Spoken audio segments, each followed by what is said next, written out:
Hi, everyone, and welcome to the Resilience Movement podcast. I'm Donna, and wherever you're listening from today, I'm really glad you're here.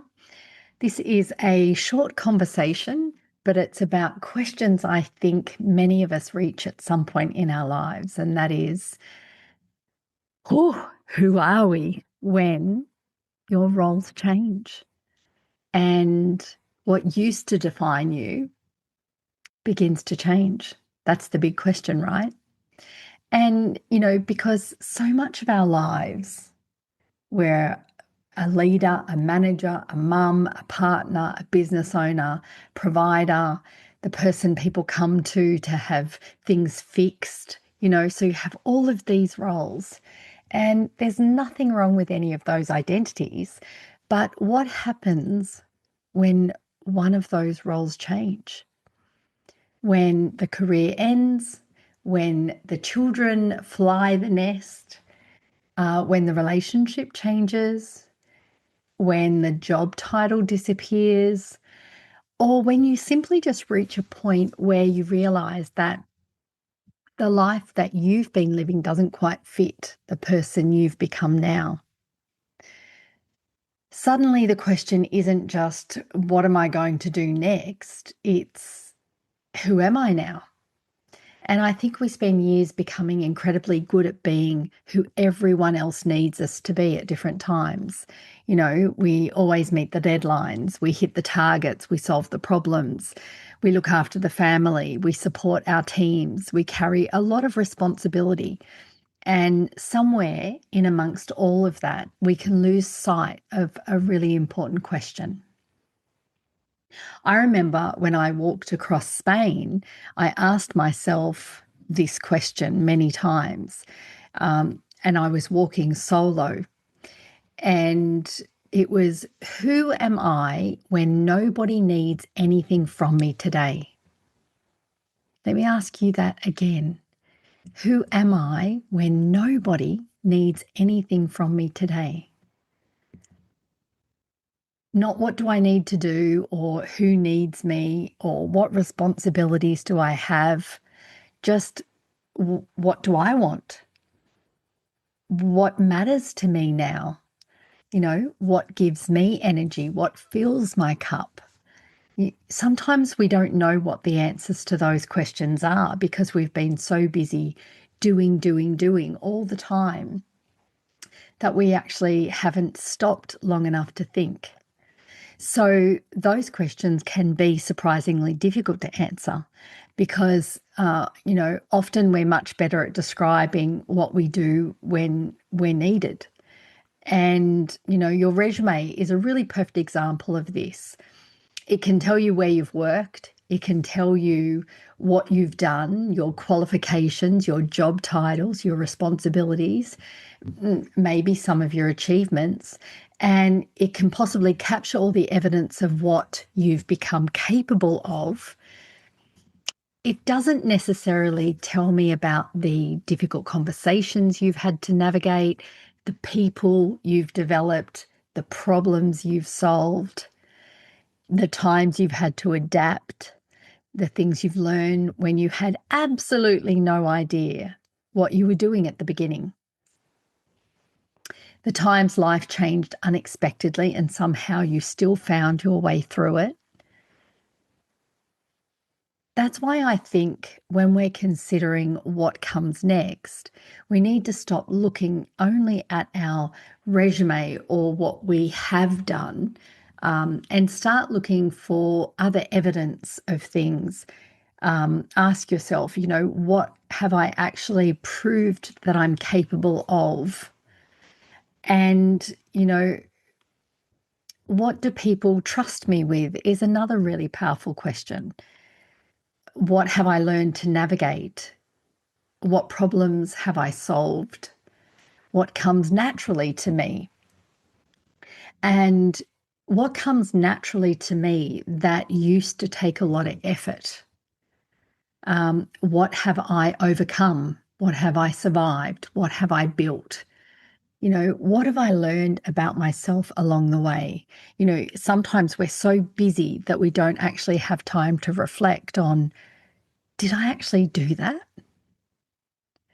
I remember years ago, back in 2012, I went on a powerful journey and trekked Kokoda.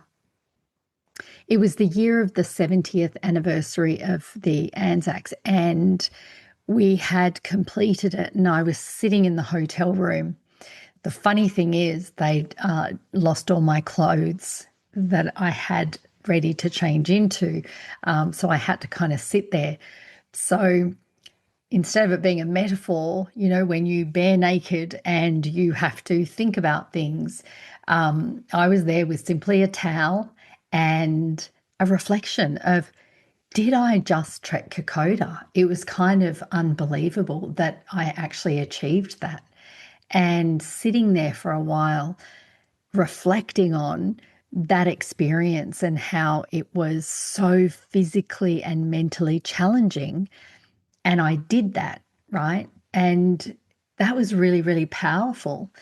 Um, so thinking about what you've done, what you've learned about yourself along the way, because all of that comes with you, right? You're not starting over, you're starting from experience.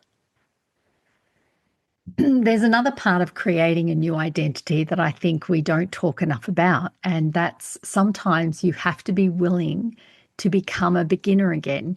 You have to be willing to learn some new things.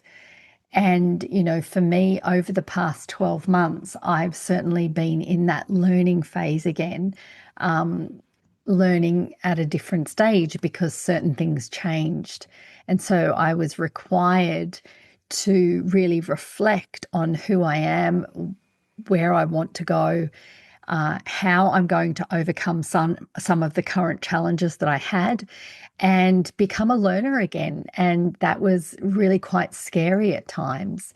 But it's becoming more and more empowering as I dive deeper into that learning journey. So it's uncomfortable, especially when spend years and you're very competent, you know. So when I used to deliver the Cert 4 in training and assessment, and I did that for years, I would talk to learners about the 4 stages of competence because they're really important as an adult learner. And the first stage is the unconsciously incompetent. You don't know what you don't know. And then you become consciously competent, or consciously incompetent, I should say. And then you know what you don't know. And that point is the point where you often get uncomfortable because you can now see the gaps in yourself. And as an adult learner, you want to retract and you want to stop the discomfort.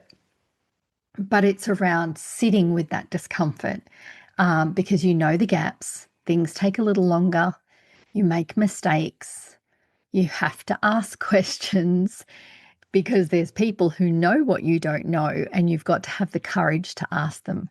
You watch someone else do something easily that requires enormous concentration from yourself.